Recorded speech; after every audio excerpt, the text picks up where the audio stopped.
It's time for the whole 9 yards. Hello again, everyone. I'm Ralph Ventry, and I'm ready to give you the whole 9 yards on NEC football. We have a full Week 6 slate awaiting, so let's get right to work. It's time for the opening drive. 3 conference matchups this week will start over at Rooney Field in Pittsburgh, where Duquesne faces a red-hot quarterback for the second week in a row.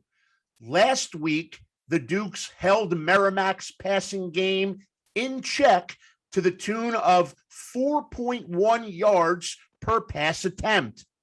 This week, they're home to face Bryant and Zevi Eckhouse. Eckhouse, the reigning NEC Offensive Player of the Week, is averaging more than 300 yards of offense over Bryant's last 2 victories.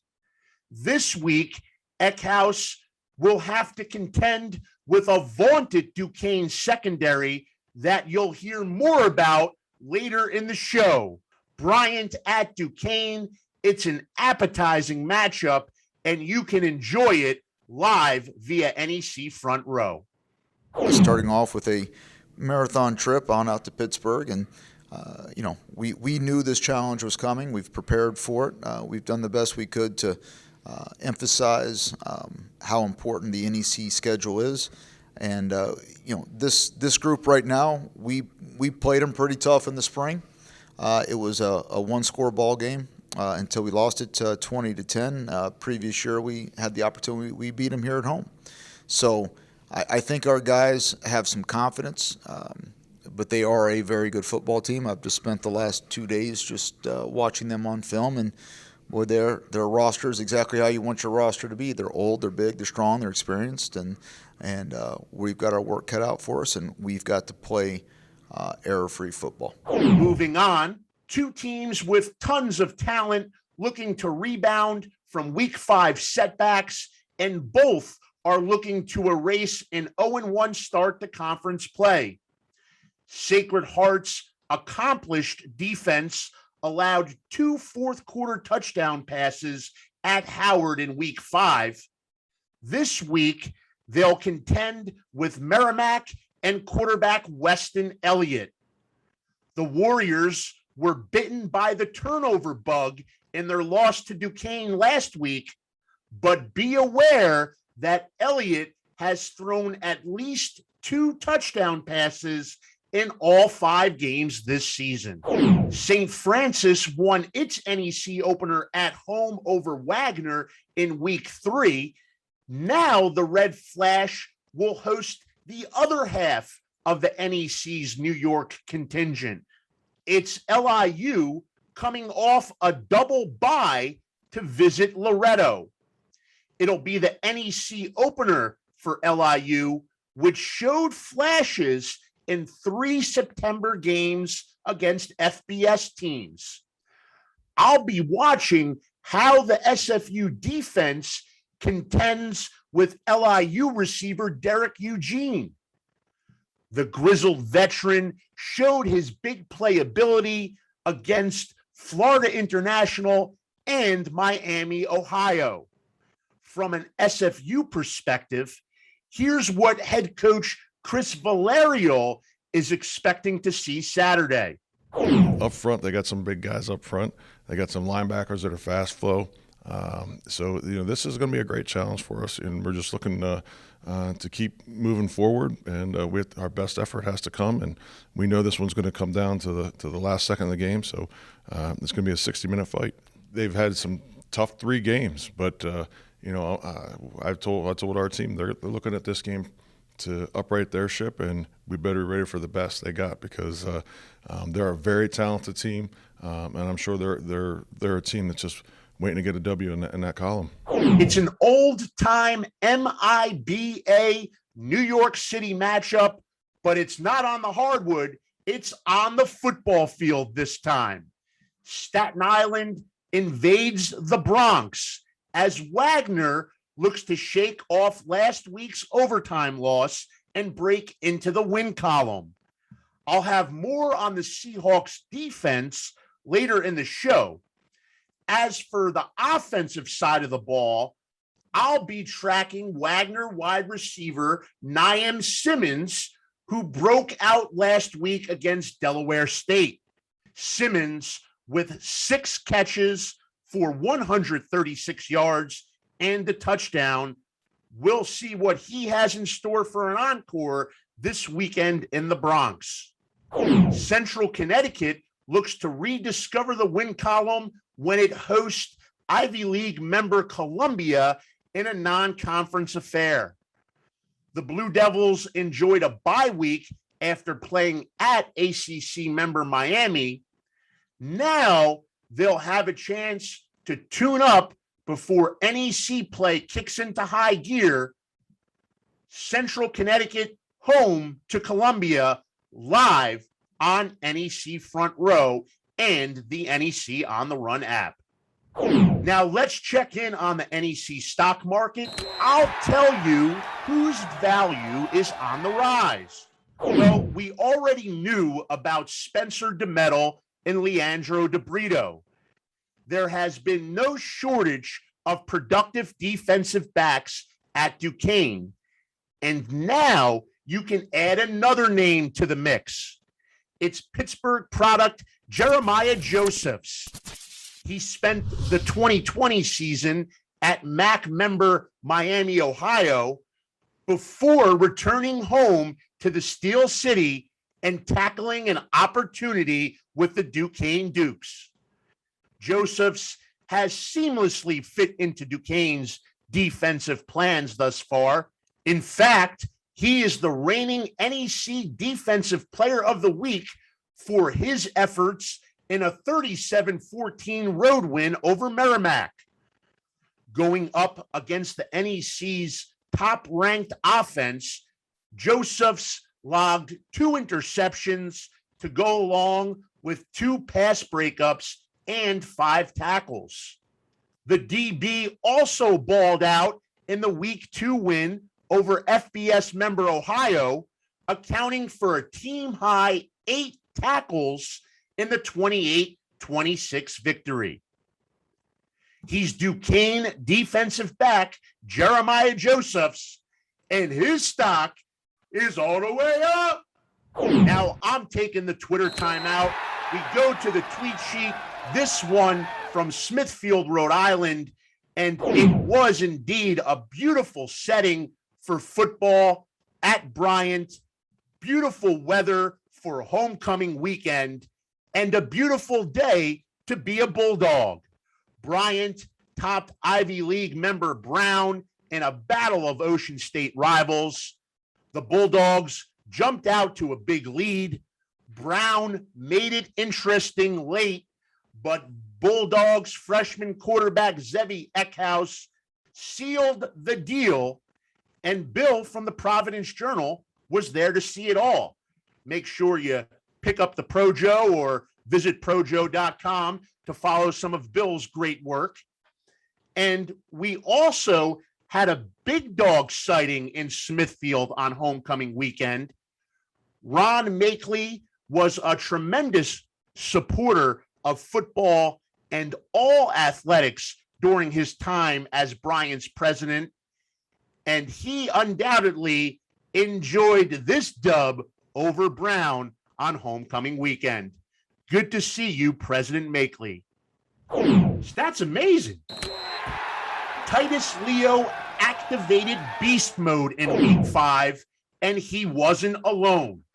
The entire Wagner defense was unleashed to the tune of 18 tackles for loss against Delaware State. Consistently winning his battles up front, Leo individually accounted for 5 tackles for loss, including 2 sacks. In all, 5 different Wagner players logged at least 2 TFL during the overtime affair against Del State.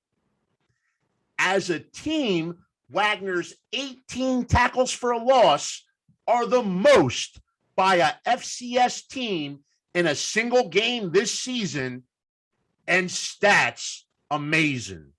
Now, before we close the book on this week's show, let's take a quick trip into the chop shop with Rick Saratella of NFL Draft Bible.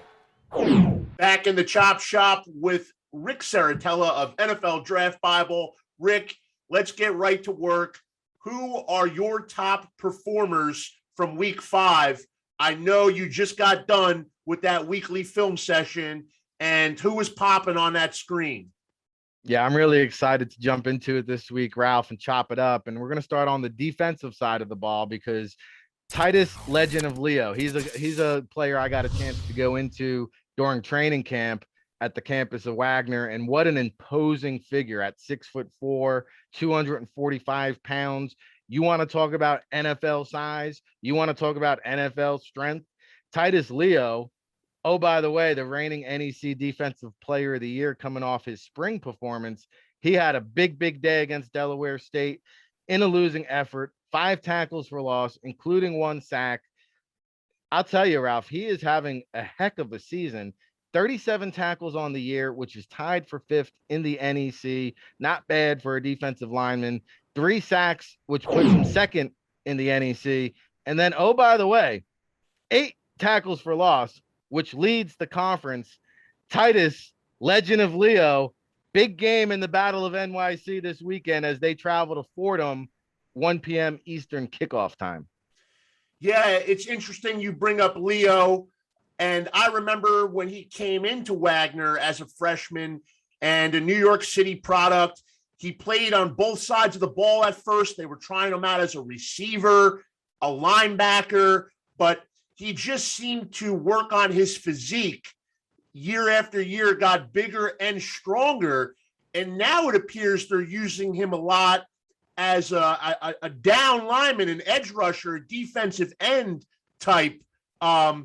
I think at one time in the chop shop, you mentioned a guy named Bruce Smith, who I'm familiar with, obviously. But that type of style now, he's got his hand in the ground and beating offensive tackles. So really great to see an evolution of Titus Leo at Wagner. But I know he wasn't the only one who stood out in week 5. Who else do you have? Yeah, our next guy, Ralph, you like lasagna, I like pizza. Garrett Owens, he likes spinach. We call him Popeye because he's, just doing it all. And he's eating his spinach because what a performance this past week in a winning effort against Merrimack. 14 rushes for 51 yards, 5 receptions for 82 yards, 2 receiving touchdowns. You know what? I don't know. Is he a running back, a fullback, an H-back, a tight end? He does a little bit of everything, this Garrett Owens. He's got a nice frame, 6'3", 230 pounds. Ralph, I've seen him line up in the I formation. I've seen him line up in the slot in the spread attack. He now has 400+ all-purpose yards on the season. And oh, by the way, let's give him some props in the classroom as well. This young man currently earning his master's degree up there at Duquesne University.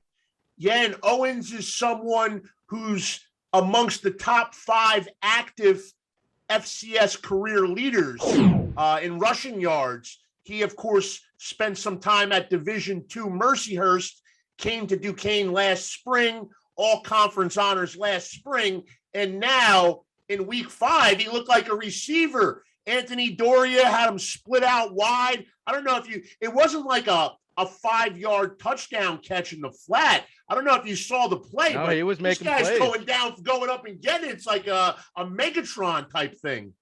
He was definitely getting him some spinach in this past weekend, and he'll look to do it again with the NEC conference matchup. They're going to take on Bryant this week, noon Eastern time. Yeah, that'll be a good one. I think you got one more player for us before we move on to our game of the week. Yeah, another Northeast native, product of New York, Malik Boogie Down Grant. He's from the Bronx, Ralph, and this young man has just danced his way onto the scene. As you know, Julius Chestnut going down early in the season. In steps Malik Grant, the Sacred Heart running back, with his low, aggressive running style. He goes off for a $111 this past week against Howard. He now leads the Northeast Conference with 442 rushing yards. He's averaging 4.5 yards per clip. He's got a pair of rushing touchdowns. Malik Grant now, he's won NEC Player of the Week now, I believe. This is going to be NEC Front Row coming up at 2 p.m. A little bit of foreshadowing as Malik Grant plays Merrimack this week. The Sacred Heart looking to bounce back and get back on top of things. Obviously, it's so difficult to ask anyone to fill Julius Chestnut's shoes. I've heard a number of coaches and media folks refer to Chestnut as maybe the best player in the FCS this year. And with that said, he's a different style runner than Malik Grant, but there's no doubt that Malik Grant at 5'7", 200 pounds, he runs hard, he runs like a bull, and he's been successful thus far for Sacred Heart. He can move the chains now, and he actually credits Juju, he calls him, for his mentorship. And even though Chestnut is not playing, he's still making an impact, especially with the tutelage of one Malik Grant. All right, well, you kind of hinted at it there a little while ago. Your game of the week, which one are you tuned into in week 6? Yeah, NEC Front Row, I'll have you covered once again. This time Merrimack at Sacred Heart. This one's going to be up at Campus Field there in Fairfield, Connecticut, Ralph. 2 p.m. Eastern time kickoff start. Both teams looking for their first in-conference win. Both teams looking to bounce back. Both teams putting a lot of points on the scoreboard here. Sacred Heart, they're averaging 332 yards per game. We just mentioned on the back of Malik Grant. They also have dual threat quarterback Marquez McCray that is going to be tough to stop for this Merrimack defense. We talked about Darian McKenzie being on the NFLPA Collegiate Bowl radar on the defensive side for Merrimack, but it's going to be Weston Elliott to Jakari Carter. Seems to be a weekly common theme here on the Chop Shop. This is a big play tandem. Merrimack's averaging 32.5 points per game. Again, two big offenses that are going to battle it out. However, Ralph, I'm going to go with the home team here. Coach Nofree getting it done with Malik Grant. I got the Pioneers over Merrimack. Certainly a great matchup and one to look forward to, and one that you can watch live for free via NEC Front Row. As always, I'm Ralph Ventry. It's been a pleasure checking in with Rick Saratella from the Jersey Shore. Rick of NFL Draft Bible, a scout for the NFLPA Collegiate Bowl, and a friend of NEC football. We'll see you again next week. So there you have it. It's everything you need to know about NEC football heading into week 6. It's a full slate, all 8 teams in action, 3 NEC matchups, 2 non-conference contests. Make sure you have the NEC On the Run app. Make sure you're dialed in to necfrontrow.com and enjoy another week of FCS football. For NEC Front Row, I'm Ralph Ventry. This is the Whole 9 Yards.